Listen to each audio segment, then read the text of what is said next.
Oi, pessoal. Muito bom dia a todos e todas. Meu nome é Mônica, sou gerente de Business Analytics aqui na DP6, e a gente está iniciando agora o último dia do evento Marketing Data Science, após 7 dias de conversas super interessantes que a gente teve durante essas 2 últimas semanas, para falarmos dos desafios e oportunidades no mundo cookies e das novas regulamentações, e como isso nos impacta nos usos dos dados voltados para marketing e resultados. Quero agradecer a todos que tiraram essa 1h da manhã de hoje para conversar um pouco com a gente e já pedir para que vocês interajam aí no chat para que o painel hoje seja uma conversa de fato com todos. Vou começar agradecendo aqui nossos parceiros, o Google e a Salesforce, e também agradecer a todos os participantes do painel que a gente teve e das empresas, Raia Drogasil, Itaú, Cartola, Financial Careers e Diageo. Bom, hoje a gente trouxe aqui alguns dos líderes especialistas da DP6 para discutirmos um pouco dos principais pontos que foram abordados durante esses últimos 7 dias de painéis e a nossa visão sobre o futuro dos dados para marketing com todas essas mudanças que estão acontecendo.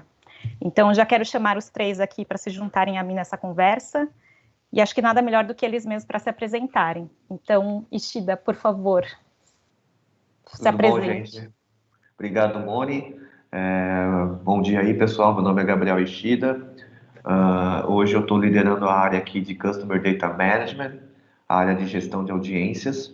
Então, esse assunto cookies, né? O mundo cookies afeta bastante as estratégias de ativação de audiência dentro das empresas. Então, vai ser legal aí trocar ideia com vocês, aí fazer um resumão desse nosso evento aí. Boa, legal. Paulo? Oi, pessoal, bom dia. Sou o Paulo, sou gerente de Data Engineer aqui na DP6. O foco aqui hoje é a gente falar também sobre como todas essas mudanças de regulamentação, de mudanças de ferramentas de mercado, como todo esse burburinho que a gente está tendo afeta não só na mídia, nas ferramentas, mas também como isso afeta a carreira de engenheiro de dados. O que vai acontecer com a nossa carreira, o que a gente precisa começar a se preocupar de agora em diante também. Boa, obrigada. E Rafael, por favor. Oi, gente, estou aqui mais uma vez. Eu lidero a parte de ciência de dados da DP6. Estamos trabalhando com esses projetos mais preditivos, trazendo um pouco mais dessa inteligência para as ações de marketing. E vamos fazer essa conversa hoje também com a temática cookies e com essa ausência de parte dos dados, como a ciência de dados pode ajudar, e também conversando com tudo que foi falado até agora nesses 7 dias de evento, que foram sempre muito interessantes, sempre pincelando de alguma maneira como a parte de ciência de dados pode ajudar nos projetos, e é isso que a gente vai discutir um pouquinho hoje aqui também. Prazer. Legal. Boa. Muito obrigada novamente pela participação de todos vocês. E para começar, muito do que a gente falou durante todos esses dias do evento está voltado para o futuro e os desafios que as empresas têm enfrentado em relação ao uso dos dados. Mas a gente sabe que quando a gente fala de evolução de maturidade digital de uma empresa e a implementação de uma cultura data-driven, a gente não pode olhar isso só sobre um aspecto. Tudo isso é embasado principalmente em 4 pilares, que é um pouco do que a gente vai falar aqui durante o dia de hoje. São eles: a parte de plataformas, tecnologias, os dados, os processos e as pessoas. E sabemos que existem diferenças de maturidade por segmento de mercado e pelo momento e contexto de cada companhia. E como vocês viram, durante o nosso evento, nós falamos com representantes de algumas empresas e tivemos diferentes pontos de vista e que, de alguma forma, envolviam um ou mais desses pilares que nós entendemos que são as alavancas para a preparação desses desafios que envolvem a consolidação da maturidade digital de uma companhia. Então, por exemplo, com o Itaú, a gente falou um pouco da importância que eles estão dando para se prepararem, se adaptarem para esse mundo cookies, separando uma equipe dedicada para se aprofundar nesses estudos e promover as adaptações necessárias. A Diageo e a Raia Drogasil comentaram um pouco sobre como essas 2 empresas já estavam adaptadas, principalmente por conta da GDPR, e também pelo próprio segmento que elas se encontram, contando um pouco dos desafios da integração entre os processos e as áreas.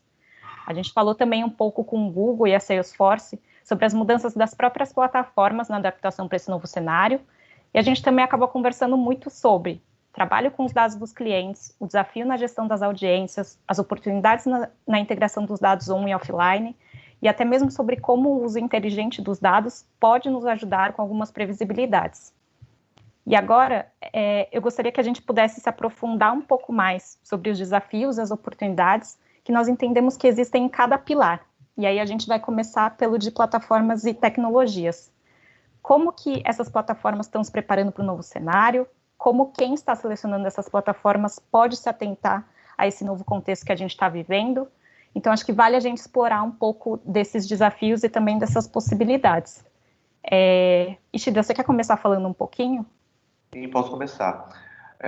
Dentro de plataforma e tecnologia, né, a gente viu, tanto nas falas aí dos nossos convidados, tanto no mercado, que a gente tem visto aí esse crescimento, nessa necessidade de integração de dados, né, integração de dados principalmente de first party, e principalmente dos nossos consumidores, dos nossos prospects, enfim. E eu acho que dentro das plataformas de tecnologia, acho que o principal desafio é justamente fazer essa integração. E a integração não é simplesmente eu colocar um monte de database dentro do mesmo lugar. Além de fazer isso, eu também conseguir criar audiências de forma eficiente e que sejam endereçáveis dentro das jornadas de mídia. Então, acho que um grande desafio que a gente tem hoje, dentro da área aí de gestão de audiências, e falando de plataforma e tecnologia, é justamente essa integração eficiente e que possibilita construir audiências endereçáveis, ou seja, audiências que eu possa ativar dentro dos meus canais, dentro do meu site, dentro do meu aplicativo, dentro da jornada de e-mail, enfim. Só que isso também gera uma oportunidade, né? E a oportunidade é justamente a gente começar a reforçar a nossa coleta e a gente conseguir fazer essa integração de forma que a gente tenha uma visão única do consumidor. Quando a gente está pensando, né, eu acho que a Raia Drogasil já está tendo essa experiência de conseguir integrar esses dados de múltiplos canais dentro de uma plataforma e eu consiga ter uma visão única do meu consumidor, da experiência que ele tem dentro dos vários canais. Esse é o caminho hoje que a gente enxerga que é o futuro, né? Que a gente conseguir ter uma visão única do meu consumidor. E aqui na DPC a gente aponta para 3 formas que a gente pode fazer isso. Muitas empresas estão fazendo um desenvolvimento próprio, ou seja, está fazendo lá, construindo seu data lake, colocando lá seu warehouse, fazendo a integração dos dados dentro de um lugar único. Então, está fazendo uma parte de desenvolvimento próprio. Tem outros clientes que já têm nuvens de marketing bem robustas, então eles estão integrando esses dados dos consumidores dentro dessas nuvens e fazendo essa integração entre as plataformas, né? Então a Salesforce, né, uma das nossas apoiadoras, é um exemplo dessas suítes de marketing robustas. E também tem as soluções prontas, que a gente chama, né, a gente chama de Pure Players também, que são as CDPs, as Customer Data Platforms. As Customer Data Platforms estão crescendo de forma expressiva a cada ano a sua adoção. Aqui na DP6, a gente chama de CDPs o conceito, mais o conceito do que a plataforma em si, mas o mercado enxerga muito os Pure Players como CDPs, que são essas plataformas que não é no-code, mas ele tem uma implementação muito mais facilitada de conseguir jogar esses dados dos consumidores num lugar único e conseguir fazer o cruzamento de IDs, fazer essa visão única e conseguir endereçar isso nas plataformas. Então, a gente tem visto dentro dos nossos clientes, né, como oportunidades, como necessidade de mercado, como diferenciação estratégica, ter essa visão única. E a forma de fazer isso a gente entende, né, tenta entender qual que é o momento, a maturidade, os desafios que o cliente tem para a gente viabilizar essa visão única. Legal. Acho que também tem um aspecto que é importante de comentar, que a gente está falando de desafios técnicos e de desenvolvimento também grandes, né? Paulo, você quer comentar um pouquinho sobre esse aspecto? Certeza. Uma parte importante é que essas novas plataformas, elas não necessariamente nascem plug and play, não nasce pronta para ser só integrada, ser só conectada, é só adicionar a minha stack de mídia e eu já estou usando todos esses dados. Uma modificação importante que a gente está passando é justamente um incremento, uma necessidade maior de um engenheiro de dados capacitado, que consiga juntar todas essas fontes de dados, todas essas informações, como a gente está vendo recentemente com o lançamento do Ads Data Hub, que é uma ferramenta do Google que veio para suprir um gap que foi criado com o avanço dessas regulamentações, com o avanço de preocupação com privacidade de dados e tudo mais. ela tenta tirar o aspecto caixa preta de dentro de ferramentas do Google para que você, como detentor dos dados, detentor da mídia, seja capaz de entender como o comportamento dos seus usuários acontece dentro das ferramentas do Google também. Só que ele não pode tirar esses dados diretamente por motivos de regulamentação, por motivos da LGPD, privacidade e consentimento. Então ele cria essa caixa preta, esse caminho para a caixa, para que você consiga interagir com ela, mantendo todos os primórdios de segurança, que é algo como o próprio Robson do Itaú trouxe, que a ideia dessa ferramenta deixa qualquer analista de segurança e regulamentação de cabelos em pé. Só que ela tem todos esses tratamentos e todos esses cuidados para garantir que nenhum dado vaze. E ela não é uma ferramenta plug and play justamente por ela ter essa necessidade de manter os dados agregados, manter os dados bem controlados. E você precisa de uma equipe qualificada, um engenheiro de dados, analistas de dados que saibam dessas limitações e saibam trabalhar e fazer análise em cima dessas limitações para você conseguir ter toda essa visão holística de todo o seu investimento de mídia, sem que você, por algum motivo, faça qualquer tipo de violação de privacidade.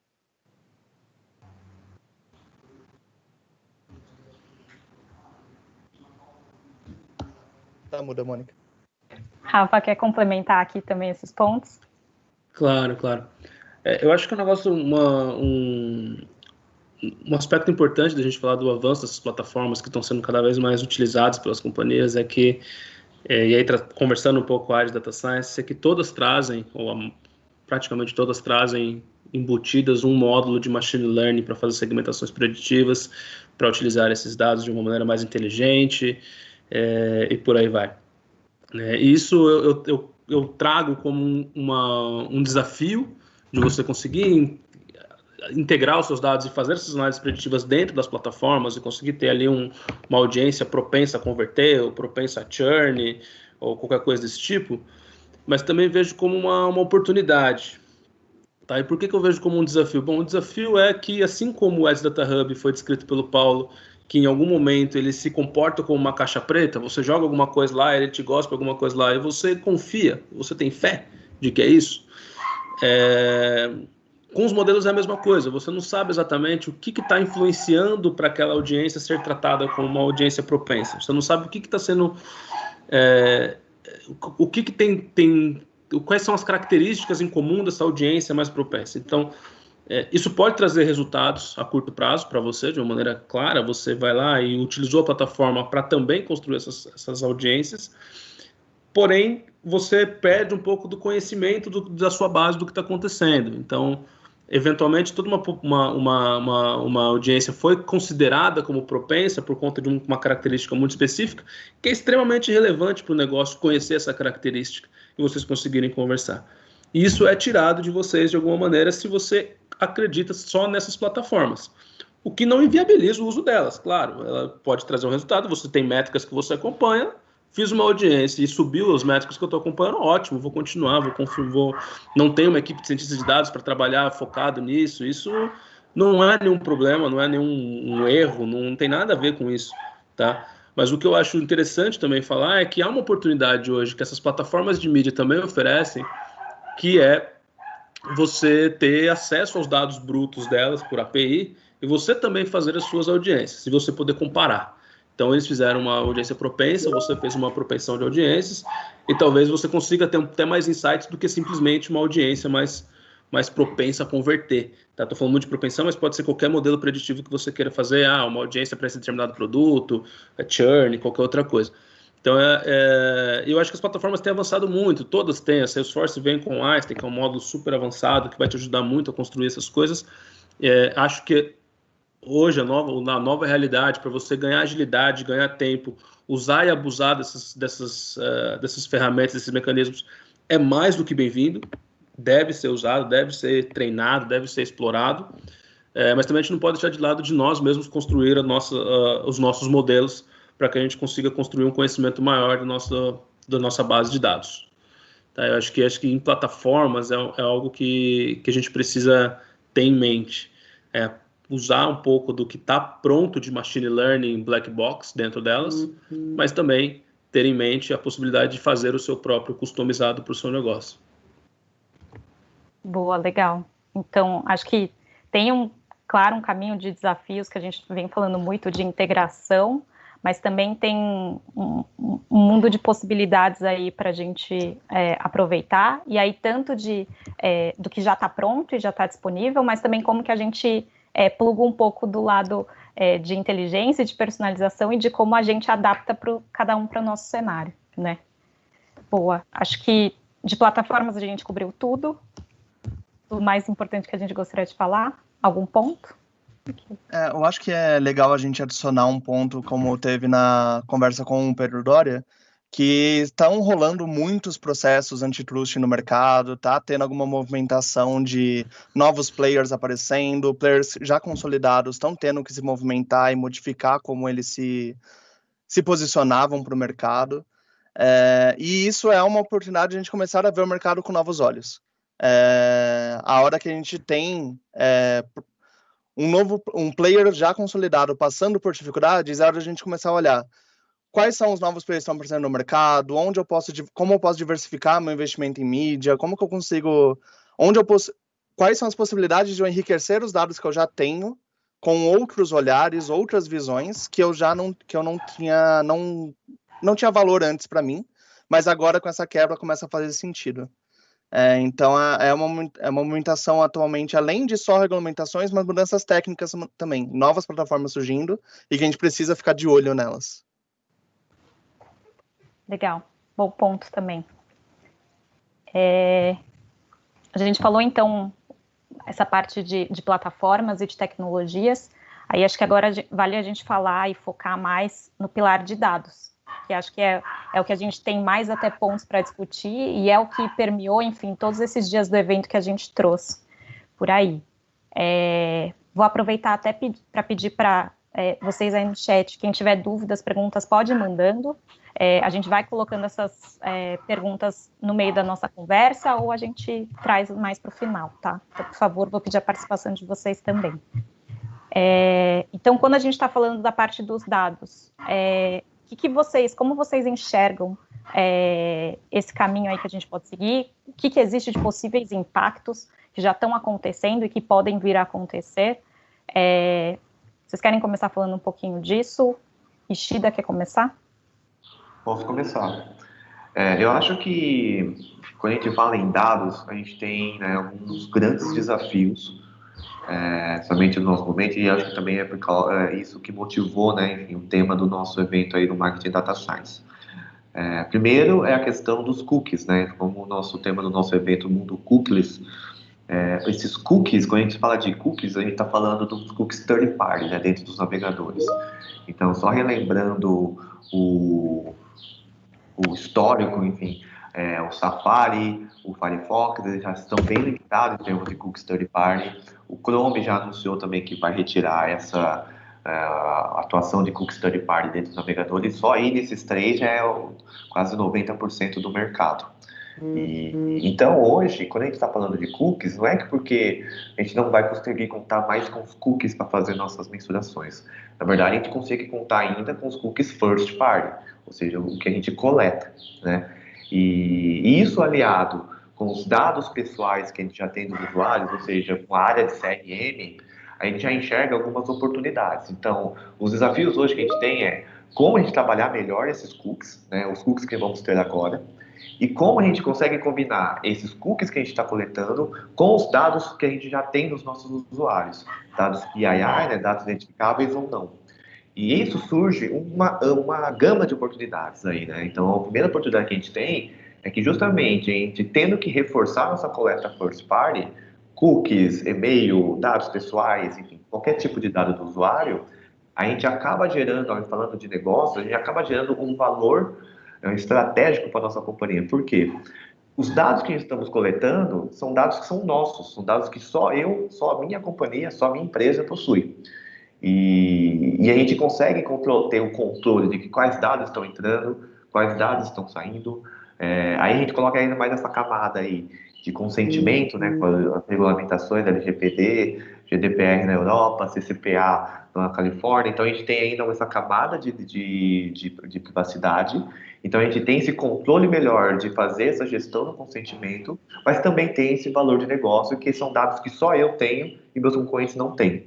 Então, a gente enxerga aqui na DP6 com bastante promissor esse cenário, quando a gente está pensando aí de que o mercado está forçando a gente a fazer a combinação desses dois tipos de dados, os anônimos e os pessoais, né? E até lá na Raia, na Raia Drogasil, eles têm usado bastante o match probabilístico, né, que a gente chama, que é tentar cruzar, né, o comportamento do usuário em diversos canais e conseguir montar esse ID único cross-channel. E esse é um caminho que é visto no mercado, de tentar pegar os dados de mídia, dados de navegação, dados de comportamento e os dados de CRM, né? Então, a gente vai falar um pouco mais disso de processos, mas hoje a gente enxerga que o trabalho integrado dentro do marketing é essencial, somente o CRM com a área de mídia, porque a combinação desses dados vai trazer uma riqueza muito grande para a corporação. Então, essa é uma oportunidade que a gente tem hoje e que as companhias estão avançando dentro disso, de quebrar esses silos, quebrar essas barreiras para a integração dos dados. Legal. E, Rafa, você pode explicar um pouquinho até tendo todas essas informações, tendo todos esses dados, quais são as possibilidades que existem de modelagem, de análise exploratória, de como que a gente ativa melhor também todos esses dados? Claro. Eu acho que para a área de data science, para marketing, essa mudança, ela fortalece a necessidade de você pensar um pouco mais nos aspectos de modelos preditivos ou de projetos que envolvam esse tipo de tecnologia, tá? Eu acho que a gente tem que dividir primeiro em duas grandes frentes. Vou falar muito sobre dois pontos, que primeiro a gente precisa confiar nas plataformas que a gente tem, mas também ter acesso àqueles dados brutos e conseguir entendê-los e compreendê-los e, né, torná-los acessíveis ao resto da companhia e por aí vai. Agora, outra coisa que a gente precisa, para suprir essa falta dos cookies third party, a gente tem dois caminhos legais, que primeiro você, como o Ishida falou, você fazer uma parte preditiva e prever o comportamento do third party e colocar isso na sua análise, que é um caminho complicado, mas é uma possibilidade. O outro caminho é você enriquecer as bases, os dados first party que você coletou, que são seus e são proprietários, com o resto de dados disponíveis na sua empresa. Então, quebrar os silos nunca ficou tão importante, mas além de quebrar os silos, você precisa democratizar esses dados. Não adianta nada o pessoal de CRM chegar e falar para você, tá aqui os meus dados, e você não entender esses dados, não entender as regras de negócio quais foram coletados, como que eles são armazenados, o que é mais confiável, o que é menos confiável. E isso vale para toda a frente, né? Se você vai ter a área de logística, vai compartilhar os dados, você vai integrar, também precisa entender, porque só acesso aos dados, só deixar de existir os silos, que é um passo importantíssimo, ele por si só não resolve. Tá? Então, e aí, eu acho que esse é um ponto fundamental. E a partir do momento que você quebra esses silos e democratiza, aí sim você começa a ter um mundo muito maior de oportunidades de projetos de data science. E aí você pode, o que for imaginado, pode ser executado, tá? Para qualquer barreira de negócio, para qualquer informação. Se eu tenho logística, mais CRM, mais dados de navegação, todos integrados, com um ID único, alguma coisa, você consegue fazer modelos preditivos que conseguem prever pessoas que estão mais próximas e mais propensas de comprar, você consegue enriquecer os seus dados com outras variáveis. Tá? Mas também é legal a gente comentar que você não precisa esperar isso tudo acontecer dentro da sua empresa para você pensar em projetos de data science. Às vezes, só com os dados de navegação first party, você já tem muita coisa que pode ser feita, porque os dados de navegação são informações riquíssimas e você pode encontrar padrões de navegação, padrões de jornada que te permitam ter informações importantes para a melhoria das métricas do seu negócio. Então, eu acho que a parte de dados é uma parte que conversa muito com a área de data science.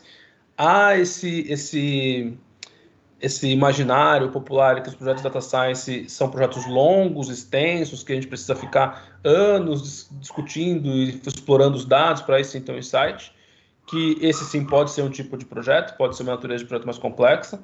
Você tem modelos plug and play nas plataformas que são em dias você tem audiências preditivas conquistadas, você pode se apoiar numa facilidade como fazer uma modelagem no BigQuery, através do BigQuery ML, e os dados do GA já estão lá, então só com dados de navegação você conseguir fazer essa conversa muito bem e já também testar um modelo preditivo. E você pode fazer aquele projetão, né, um pouco mais robusto, integrando dados de diferentes partes da sua empresa e ter um resultado super positivo também. Tá? Então, acho que esse é o cenário que eu vejo de ciência de dados atuando com o marketing. Ele vai se fazer mais necessário. A gente precisa desmistificar algumas coisas, como essa questão de projetos black box, como essa questão de projetos longos, como a necessidade de muita engenharia de dados por trás, necessidade de muita arquitetura, de muitos cientistas de dados trabalhando. Não precisa ser um projeto desse tamanho. E a gente tem que aproveitar as oportunidades, porque a coleta de dados vai ser afetada de alguma maneira e você precisa fazer o melhor uso dos dados first party. Acho que o Rafa deu o link aí até que eu queria perguntar para o Paulo também como que ele enxerga isso, como isso afeta a coleta de dados e aí até a integração deles. Acho que vale você comentar um pouquinho, Paulo. Com certeza. Eu acho que o ponto que o Rafa colocou tanto o Rafa quanto o Chiro colocaram são essenciais. Dentro de casa, dentro dos dados third party, a gente já tem uma infinidade de oportunidades de coisas a serem feitas. Como o Vitor da Retrogazil trouxe na apresentação dele, quando você consegue entender por onde todos os usuários passaram, que ele usou a analogia de ter colocar barro nos lugares para ver por onde o usuário passou, as pegadas que ele deixou, e a importância de você não ter aquele lugar feito de pedra, que você não consegue ver por onde ele passou, você ter todos esses lugares mensurados e integrados, você consegue tirar muitas coisas dali de dentro que a gente só não dava a devida atenção anteriormente.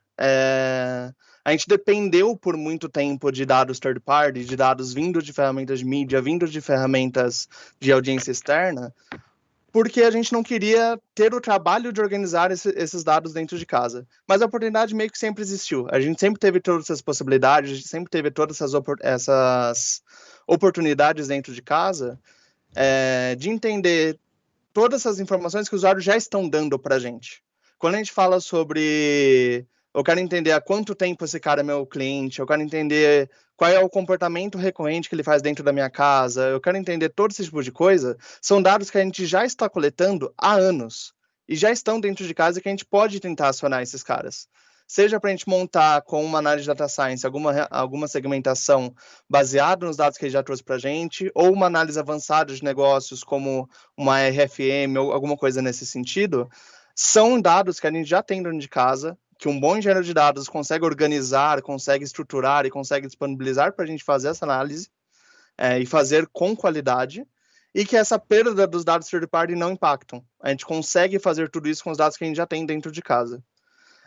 Que foi até uma frase que me marcou na fala do Pedro Doria, que é justamente que a gente sabia que isso ia acontecer. A gente sabia que do jeito que estava não era sustentável o uso dos cookies, estava sendo usado de uma forma, não quero dizer predatória, mas estava sendo usado meio sem limites, e a gente sabia que em algum momento a gente ia precisar olhar dentro de casa e revisitar tudo que a gente acha de importante, os dados que a gente considera importantes, os dados que possuem oportunidades e a gente pode trabalhar melhor com eles.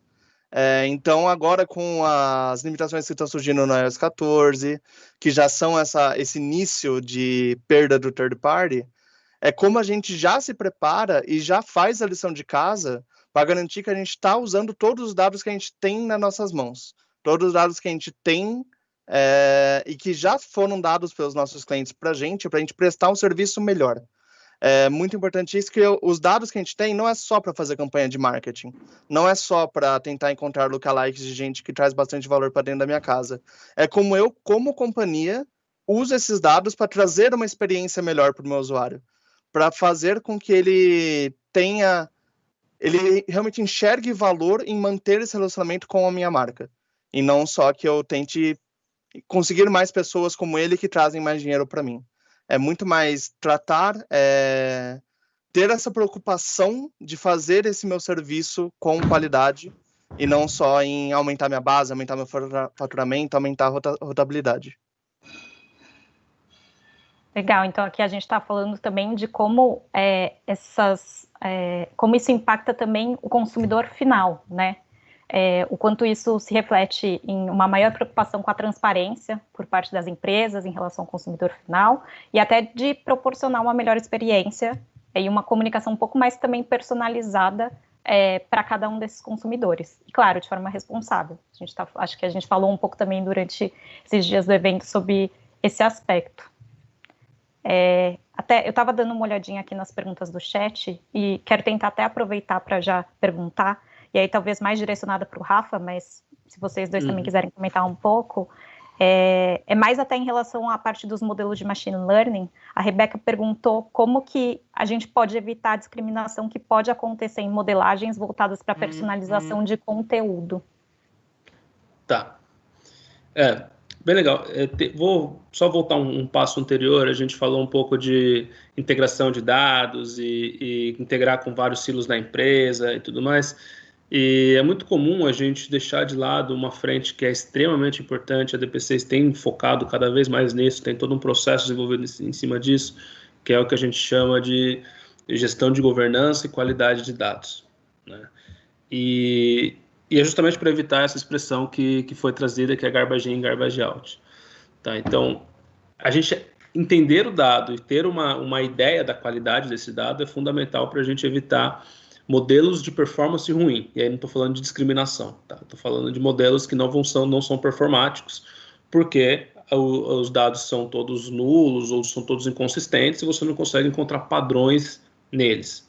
Tá?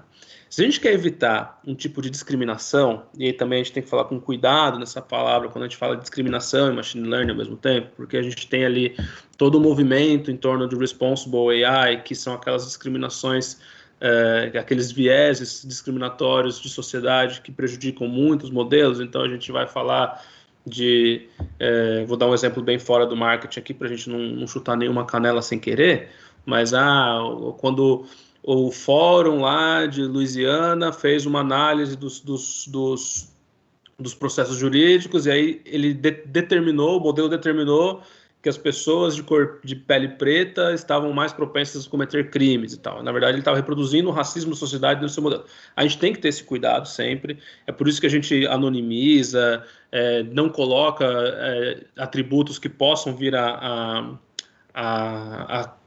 contribuir para esse deslize. Teve uma palestra agora da MSI que um banco utilizou dados para oferta de créditos ou dados pessoais, e aí as mães solos estavam tendo seus créditos negados, e no momento de pandemia isso estava sendo extremamente prejudicial para elas, porque a mãe solo, na cabeça do algoritmo lá, parecia que ia ser propício. Então a gente tem que ter esse cuidado, claro, que é um pouco mais de ética e responsabilidade na inteligência artificial. Esse assunto está super em voga. O Cloud Next, que teve agora, do evento do Google, teve várias sessões dedicadas a isso, tem muitos pesquisadores, a gente tem que tomar cuidado com isso. Agora, se a gente vai falar de discriminação, como foi tratado pela Rebeca aqui, do tipo, a gente só vai dar valor para quem gasta mais, a gente só vai dar valor para quem gasta menos. Esse tipo de discriminação, ele é tratado com o objetivo do modelo. Por exemplo, eu quero rentabilizar clientes que gastam menos, eu quero rentabilizar clientes que são mais fiéis, né? E aí, puxando um gancho do que o Paulo falou, a gente faz um RFM, a gente evolui para um LTV preditivo, então a gente já consegue ter bem segmentado ali quem é meu cliente fiel, que gasta sempre, gasta o tempo inteiro, e vai gastar X reais no mês que vem, quem é meu cliente que nunca gasta, mas quando gasta, gasta muito dinheiro, e está perto dele gastar esse muito dinheiro muito recentemente. Então tem objetivos, tem modelos que são justamente para que você consiga ativar ou identificar essas pessoas que o conhecimento de negócio ou com o seu objetivo de negócio está mais relacionado. Tá? Então, eu não vejo como uma questão de a gente ter discriminação por conta vou favorecer quem gasta mais, porque esse pode ser um objetivo ou pode não ser um objetivo. Tá? Então, a gente tem que ter cuidado quando a gente fala de discriminação em machine learning para não ser confundido com aquela questão de ética na inteligência artificial. E há modelos que estão muito relacionados com o objetivo de negócio, que ele vai privilegiar quem gasta menos, que ele vai privilegiar quem gasta mais, que ele vai privilegiar quem gasta sempre, que ele vai privilegiar quem está num determinado estado, numa determinada região, e por aí vai. Tá? Acho que esse é um ponto legal. Muito, muito boa pergunta também, viu, Rebeca? Obrigado. Boa. Dessa parte de dados, tem mais algum ponto que vocês gostariam de colocar? Não sei se acho que a gente já cobriu boa parte do que... O que eu só queria comentar, Moni, de último, é que a gente também... a gente fala muito de enriquecimento de dados, às vezes a gente acaba deixando de lado os dados públicos que existem, estão disponibilizados aqui. Então, o Brasil tem algumas fontes de dados públicos que podem servir para enriquecer. É claro que você vai enriquecer no agregado, você não vai ter ali dados públicos que você vai ter um PII arracheado e você vai cruzar, isso não vai acontecer, eu espero que não aconteça. Se acontecer, não me contem, porque eu não quero estar envolvido nessa tramóia. Mas, por exemplo, se a gente pegar a quantidade de informações que o IBGE disponibiliza, agregado, com metadados, com qualidade, geolocalizado, é muita coisa, e você pode utilizar também para enriquecer dados.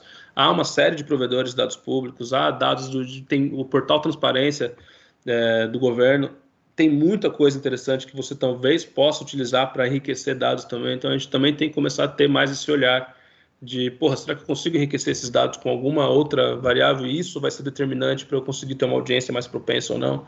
Eu acho que vale a pena. O IBGE, a gente costuma falar, tem o censo, que são de 10 anos, mas aquilo é uma das análises que eles distribuem. Assim. Anualmente tem um monte de coisa, tem a PNAD, tem uma porrada de informação que pode ser utilizada lá. Legal. Acho que tem um lado também e acho que a gente vai acabar falando um pouco até mais para o final, de como a gente se aprofunda e estuda um pouco mais outras possibilidades, né? Diante do que a gente tem de cenário a partir de agora. Então, acho que é um trabalho também de nós profissionais, de como que a gente se atualiza em relação a isso e vai atrás de outras possibilidades.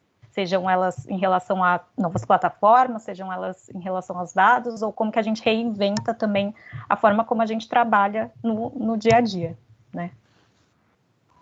Claro, concordo plenamente. Para o próximo tema, eu queria complementar uma coisa que o Rafa colocou.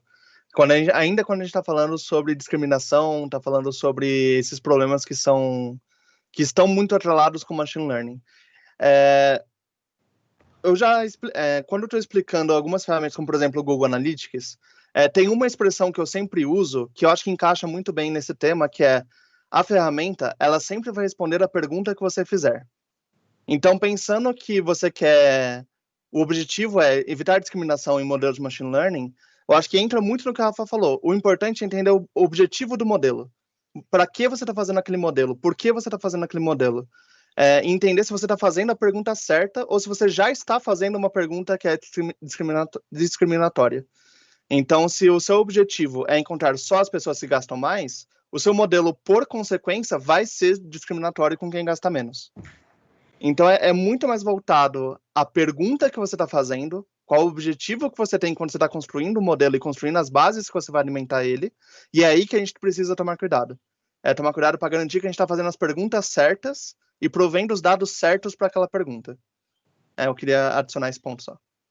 Exatamente. Eu acho que também aí adicionando no que foi adicionado, mas não existe projeto de ciência de dados, não existe projeto de machine learning bem sucedido realizado apenas por cientistas de dados. Se você não tiver um analista de negócio envolvido, você está brincando de fazer projetos de ciência de dados.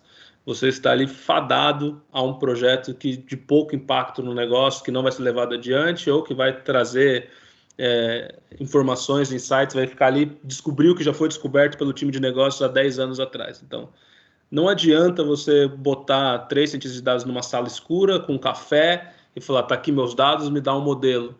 Vai sair uma coisa muito legal lá, mas o impacto que isso vai ter para o negócio dificilmente vai ser captado nesse modelo. Então, é importantíssimo a equipe ser multidisciplinar e ter um cara com um profundo conhecimento de negócio, com as perguntas certas a serem respondidas para guiar as análises a parte mais analítica do projeto, tá? Legal, acho que isso, enfim, faz muito sentido com o que a gente sempre fala muito aqui na DP6, né, e aí para todos os projetos que a gente trabalha, sejam eles desde coleta de dados até esses que envolvem ciência de dados também, mas como é importante a gente se preocupar de fato em resolver os problemas de negócio. Então, como que a gente se preocupa em ouvir o que o cliente de fato tem de dor, de prioridade, de necessidade, para trazer a resposta em direção a isso. E aí acho que tudo isso é embasado também muito, muito nessa linha. Boa. Acho que era o pilar que a gente ia até falar mais, a gente estava comentando aqui mesmo entre a gente, que era o que a gente tinha mais assunto para falar, a gente tem muita mais coisa até para explorar sobre esse ponto, mas acho que vale a gente falar um pouquinho sobre um terceiro pilar, que também até já tem uma pergunta, mas acho que vamos conversar um pouquinho sobre isso, que é a parte de processos, né? Acho que vale a gente discutir como que tudo isso afeta os processos relacionados a marketing, como gestão das audiências, planejamento e compra de mídia, coleta e integração dos dados e todo o processo de análise e uso inteligente dos dados, pensando em ativação, otimização. Como que vocês enxergam que isso pode afetar os processos já existentes e a forma como as pessoas já estavam acostumadas a trabalhar? Quem quer começar falando um pouquinho aí? Eu posso começar. Eu acho que a gente já falou um pouquinho sobre isso já na parte de dados, porque quer queira, quer não, está misturado. Isso faz parte do mesmo assunto. E quando a gente fala sobre processo, não tem como a gente falar sobre isso sem citar diretamente quebra de silos. Quando a gente está falando sobre juntar o processo de áreas diferentes, como o Rafa falou, não existe ciência de dados sem análise de dados, não existe uma estratégia unificada de marketing se a sua equipe, a sua empresa não for unificada também. Então, é muito importante a gente quebrar os silos de dados dentro da organização, então juntar todos os dados sobre o consumidor que você já tem e enriquecer tudo isso, só que não só os silos de dados, mas os silos de regras de negócio também. Então, garantir que todo mundo sabe como o negócio do cliente funciona, como o seu próprio negócio funciona, no caso, né, que você é o cliente, pensar como o seu próprio negócio funciona, entender como cada área enxerga o cliente, como elas podem se ajudar para ter essa visão mais completa, ter essa visão mais assertiva do que o cliente quer e como ele contribui para o seu negócio como um todo. E isso influencia em todas as outras decisões que você vai tomar. E é uma movimentação que a gente tem visto acontecendo muito nos últimos anos, movimentado um pouco ali pelo surgimento das entregas ágeis, que está pegando todas as empresas já tradicionais em polvorosa, todo mundo quer ser ágil, todo mundo quer ter squad, todo mundo quer participar do Scrum, mas no fim das contas, isso significa que porque isso nasceu da perspectiva de que grupos multidisciplinares entregam melhor, porque eles têm uma visão melhor do todo, eles têm visões diferentes, e eles garantem que você está olhando por todas as frentes possíveis. E esse cerne, essa parte do ágil, é o que precisa fazer parte da estratégia da empresa como um todo. Todo mundo precisa ter essa visão holística, precisa ter essa visão de todas as frentes, para, de novo, evitar que você faça a pergunta errada, evitar que você faça sempre a mesma pergunta e perca oportunidades de crescimento aí.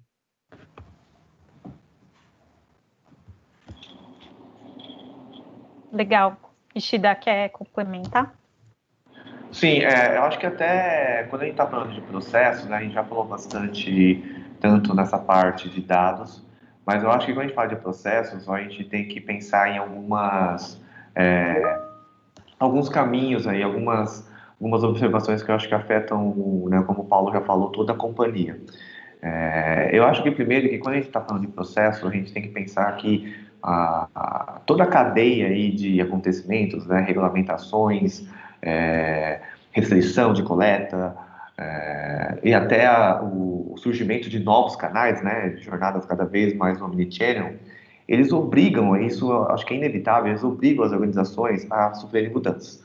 Mudanças e transformação digital, como a gente tem visto bastante na pandemia. A pandemia acelerou muito, né, a transformação digital em muitas empresas.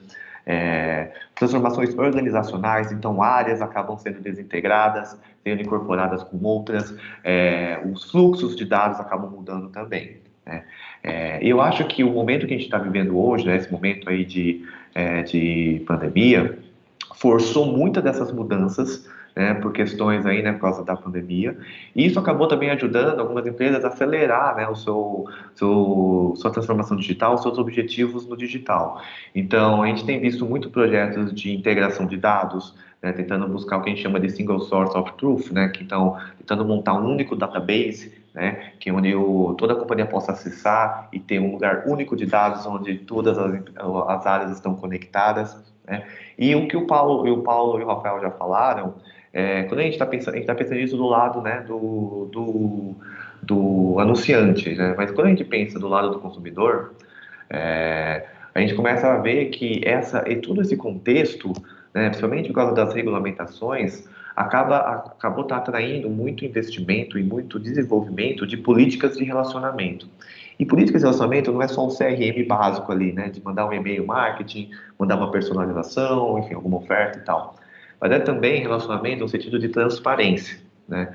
A gente está vivendo num momento que as questões sobre consentimento talvez a principal discussão que a gente tem hoje dentro do nosso mercado. E isso acaba, a principal consequência é a geração de valor. Então, ou seja, como que eu passo uma proposição de valor para o meu consumidor para que ele, de forma consentida, dê os dados dele para mim? E tendo esses dados, como que eu vou trabalhar esses dados para entregar uma experiência que cumpra com essa proposição de valor, né? Então, por exemplo, o Raia Drogasil utiliza cupons de desconto e alguns produtos personalizados de acordo com a jornada do consumidor em troca dos dados desse cliente, né? A gente vê vários casos aí de personalização consentida, que o usuário conscientemente ele deu esses dados, só que é porque a companhia conseguiu fazer uma proposição de valor, né? Então a gente começa a entender que a privacidade, a coleta third party, não é só um problema técnico, já começa a ser um desafio de negócio, né? Como que eu coleto esse dado e entrego uma proposição de valor? Cupom, voucher, desconto em alguma coisa, programa de relacionamento, de fidelidade, enfim, você tem aí uma gama de possibilidades aí de pegar essa lealdade aí, esse relacionamento com o consumidor. Então, essas mudanças, né, acabam afetando tudo, né? Como eu já falei, organizacionalmente, tecnicamente, e aí o momento que a gente está vivendo hoje é a oportunidade de fazer revisão de tudo isso, né?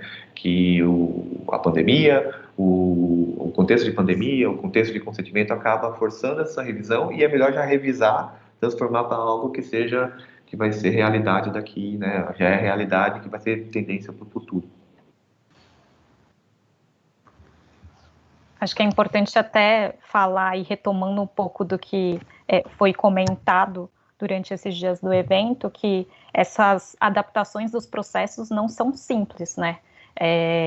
Tanto a Raia Drogasil quanto a Diageo comentaram que esse processo em suas empresas demoraram cerca de 1 ano e meio, 2 anos. Elas já estavam mais adaptadas por conta principalmente da GDPR, então a gente está falando de um caminho aí longo, porque estamos falando sobre vários aspectos, né? Rafa, você quer comentar um pouquinho dessa parte também relacionada a processos? Não, eu acho só para resumir, para a gente não se alongar muito também, eu acho que vai haver uma necessidade de adaptação até para a gente ter esse consentimento de coleta de dados. Então, toda a nossa estrutura normal de coleta de dados precisa ser revisada, né? Eu acho que esse não é uma escolha, não é uma opção mais, né? E quem não está se movimentando para isso está, de alguma maneira, perdendo tempo, vai ter que fazer alguma coisa de última hora, e aí, quando não faz muito bem planejado, a gente sabe o que acontece. Então, eu acho que todas as empresas deviam estar olhando para essa questão de como consentir os dados, como você coletar esse consentimento. Tem experiências que a gente já acompanhou que quando colocou ali o I agree, o volume de dados coletados foi lá para baixo, porque muita gente colocou que não concorda. Então, e aí entra um pouco essa questão de que o Ishida comentou, tipo, você precisa construir de alguma maneira a confiança com o seu cliente para que ele dê o ok na coleta de dados, sabendo que vai haver algo em troca, porque hoje há também, assim como há vários misticismos em torno de vários temas que a gente toca aqui, há uma questão de que esses dados foram feitos para nos espionar e isso não pode ser benéfico para mim de maneira alguma, só é prejudicial.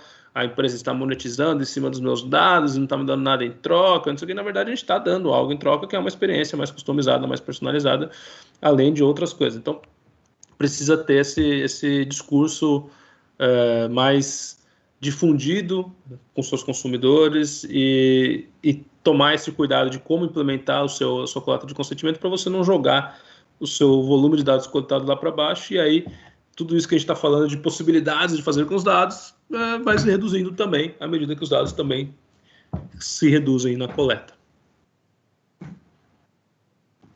Tá, e aí acho que aproveitando, só para fazer uma das perguntas aqui também da Rebeca, se vocês acreditam que a automatização dos processos vai prejudicar o marketing digital no sentido de diminuir a interação humana. Não sei se um de vocês quer puxar essa resposta.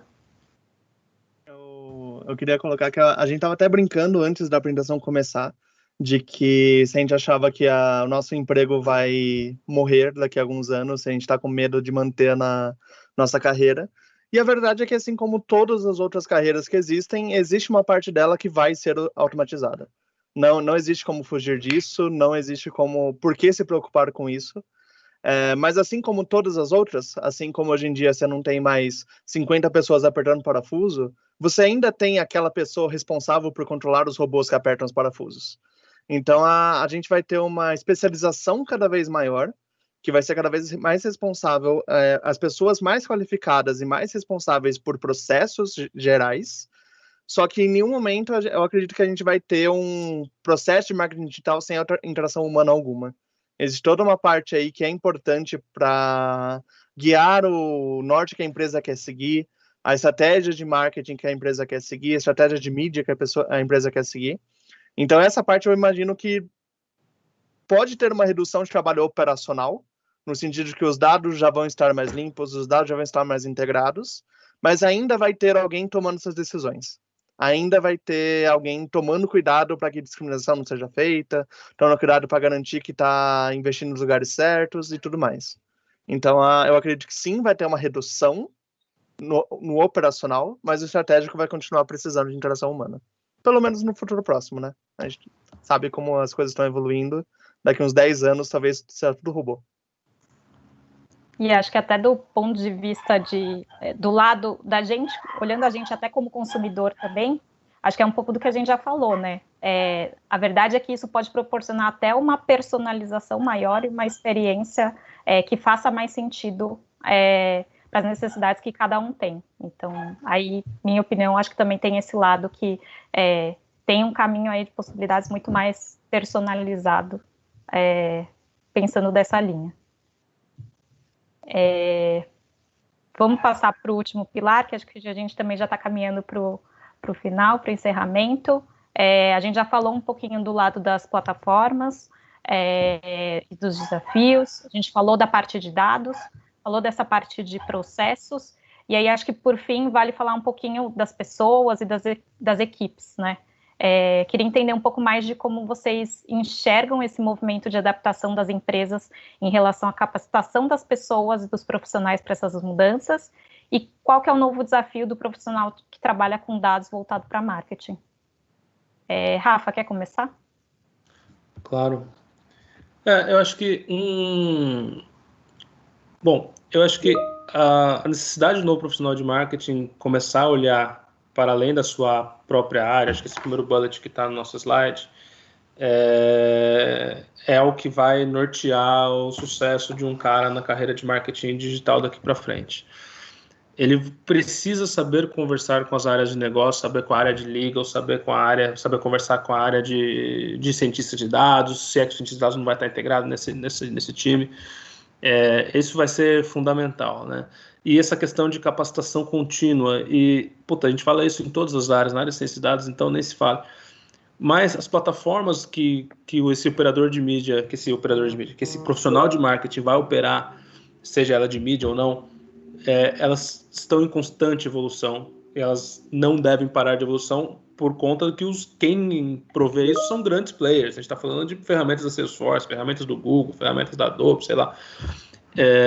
Então, esse cara precisa se especializar muito e conhecer muito bem o que essas ferramentas podem oferecer, qual é o potencial delas, para garantir que, de fato, a gente está extraindo o real valor daquilo que foi contratado. Não só dos dados, mas do potencial que essa ferramenta tem de usar os dados que você tem.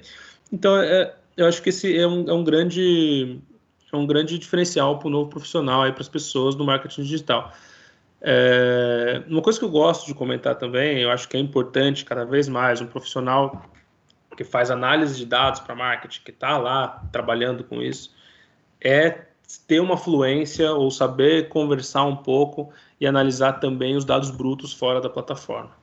Então, seja se ele vai jogar isso numa planilha do Sheets, do Excel, e vai conseguir fazer suas pivot tables, e vai conseguir extrair insights que não estavam disponíveis na plataforma, seja um cara muito proficiente em SQL, vai conseguir consultar direto no banco lá, fazendo uma coisa, seja em Python ou R.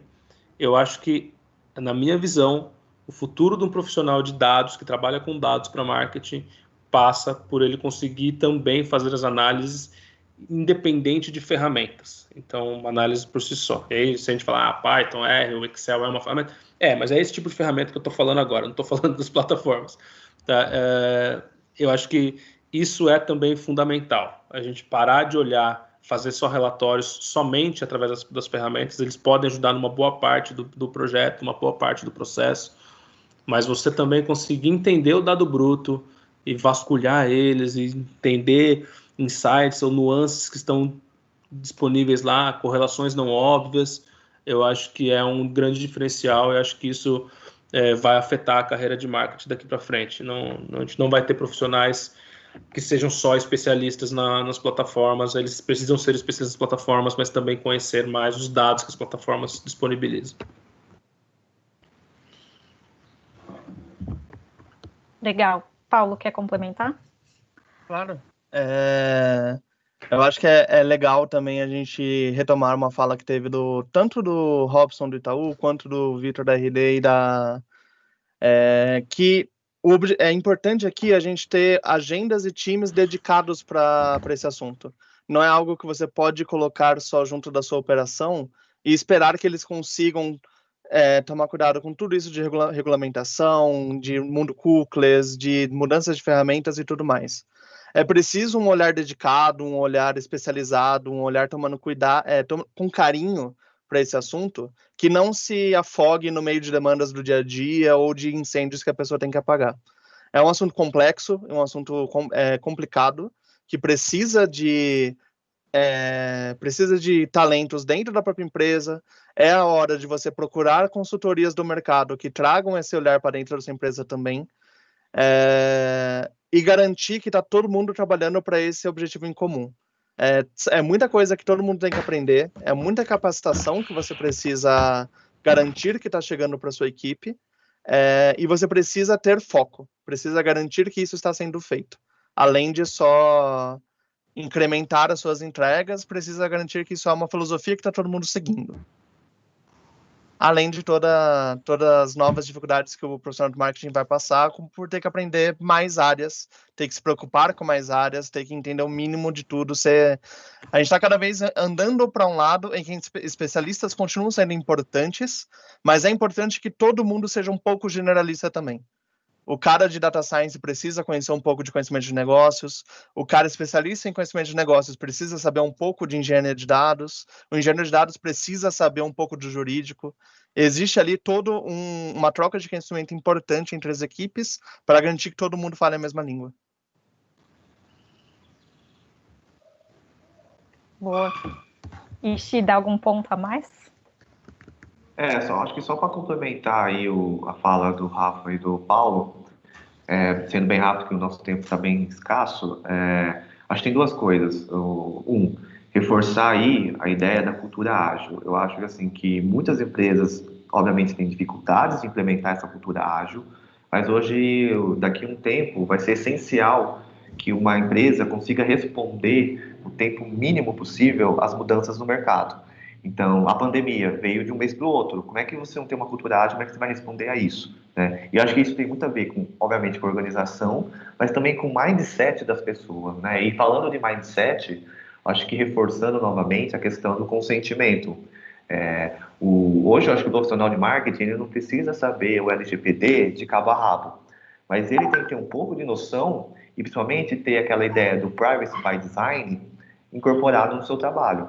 Hoje você não consegue trabalhar com dados de cultivação de audiências sem ter um mínimo de conhecimento sobre privacidade, sobre consentimento, né? Porque se você tiver uma falha nessa coleta, você pode pagar uma multa gigante lá na frente, né? Então, eu acho que quando a gente está falando de pessoas, eu acho que está complementando agilidade, e eu acho que tem a ver com a pessoa, tem que ver com o mindset, mas também a organização também se preocupar com isso. E 2, privacy by design, só que agora, né, seria entre aspas aí, privacy by mindset, né? Que você tem a ideia de consentimento e privacidade muito bem estabelecido nos seus processos, nas suas campanhas, nas suas ativações. Boa, legal. Acho que a gente já foi respondendo as perguntas que foram surgindo no meio do caminho. Um de vocês três tem algum ponto a mais a complementar? Que aí acho que a gente já vai partindo para os momentos finais, que já deu aqui nosso tempo também. Eu não tenho não, Mônica. Acho que a gente passou por todos os pontos. Se tiver mais perguntas no chat aí, é o momento de fazer, para a gente conseguir responder. Senão, eu não tenho mais nada a acrescentar, não. Obrigado pelo convite de estar aqui nesse evento mais uma vez. Eu tenho só um ponto para ressuscitar o que a gente já falou em dias anteriores, que é mais uma dica para todo mundo que está trabalhando nesse mercado, estude. Faça cursos, leia bastante, busque se atualizar em como as ferramentas estão se movimentando, o que essas mudanças de regulamentação afetam o seu trabalho. A gente precisa se manter atualizado e não tem muito jeito além de estudar. Estudo precisa ser parte do nosso dia a dia e a gente precisa garantir que a gente está dando a devida atenção para isso. Legal. 100% de acordo. Boa. Acredito que é isso. Nosso papo hoje foi bem legal e acho que bem importante para a gente retomar os principais pontos que foram falados durante esse evento.